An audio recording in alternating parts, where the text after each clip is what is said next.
Good morning guys. आज गांव में सुबह का बहुत ही बेहतरीन मौसम है। चारों तरफ एकदम बादल घिरे हुए हैं काले काले, और बिल्कुल बारिश का एकदम मौसम है। क्या सुहाना मौसम है आज मॉर्निंग टाइम में गांव में। मैं आया था अपने खेत की तरफ टहलने, तो मैंने कहा एक विजुअल लें ज़रूर। ये देखिए चारों तरफ घने घने बादल। सुबह के लगभग 7 बज रहे हैं और सूर्य भगवान का कहीं अता पता भी नहीं है।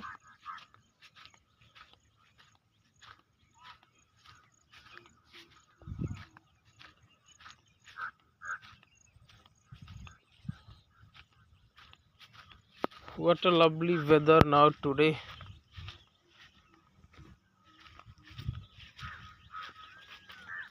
बहुत ही सुहाना मौसम गांव का।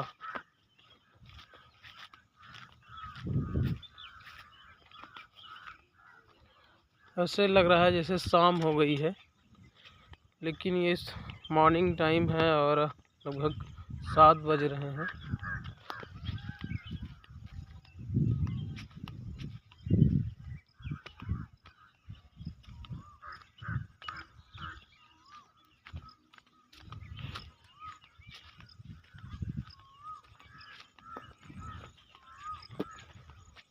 और हल्की हल्की हवा भी चल रही है, बूंदें भी पड़नी शुरू हो गई हैं अब।